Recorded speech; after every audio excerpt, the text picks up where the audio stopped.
আসসালামু আলাইকুম। আমি লিলাম বাজারর কনকপুরর অনর একজন কয়ার ও যেন লিলাম বাজার কনকপুর কইন, কনকপুর না কিতা কইন ও জায়গার একজন রিপন কইয়ার রানখান এনর বাড়ির দ্বারা আসাত রিপন কইয়া রিপন আর রিপনের হরু বাইন নাম হইল গিয়ে বাপ্পন।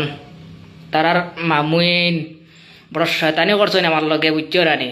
আর আমি নিলাম বাজার আমি রইছি 2 একদিন রইছি। আর তার মামুর খামো গেছিলাম চপ্পলর ব্যবসায়ী কাম করেন হেলাল হইয়া।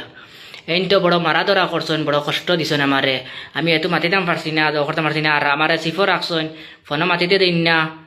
আর খেউরের লগে কিছু কই দিয়াননি, খেউরের কই দিয়াননি আমারে মারা ধরা কথা আমি কই দিয়াননি খবর।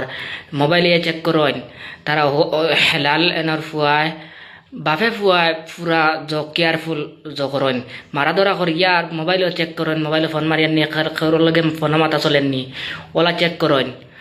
আর দয়া করি কোনো মানুষ আমরা গাঁও দেশর আরও আসন কইয়ার গাঁও দেশর আইব বেটা। আর লিলাম বাজারর যে যে রিপন আর বাপন যদি তারা মানুষে যদি কইন বিলে ওলা অত টাকা করে পাইবাই চপ্পলের দোকান এখন আছে কইয়া টোটেলে কোনো হরতা কোনো মানুষ যাইও না, কারণ গেলে বিপদই বনবাই। ডিমাপুর না আর নাগাল্যান্ড কইন টুয়েংসাং আমারে নিসলা বুঝছো রানি। আর আমার তো বড় কষ্ট দিচ্ছেন, মারা ধরা করছেন বা। আর আমি কইতে পারছি না। আর এখন আমার খেদের বুঝছো রানি, খেদের এরপর থেকে আমি বার হয়েছি। আর আমার রাতাবাড়ি শাহিন মামু এন তো মনে করো তাইন তোলা মাতিছেন, মাথা কথা করছেন। আমার বিচার আদালত করাইয়া মনে করো সন্তানে আনানি হয়েছে। আর দিনের আইতে কাম করাইছেন, একটা টাকা দিছেন না আইতে সময়। খুব মারা ধরা করছেন, ফোনে মাতিতেও কিছু খবর কই দিতেও গোলাটি আমারে এখানে আর কিছু কইলাম না।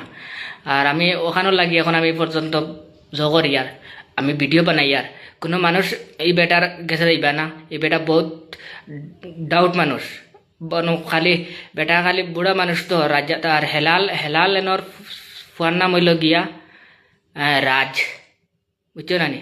চপ্পলের ব্যবসায়ী করেন, এটা বহুত খাতারনাক শয়তানি করেন। হিন নাগা বেটি না আসেন নানি, নাগা বেটিনদের লগে শয়তানি করেন।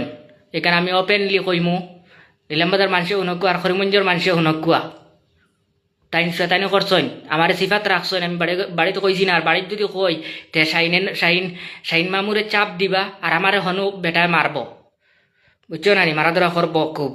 এরপর থেকে আমি কিছু কইছি না, ডরাই রইছি। আর এখন আমার কাজের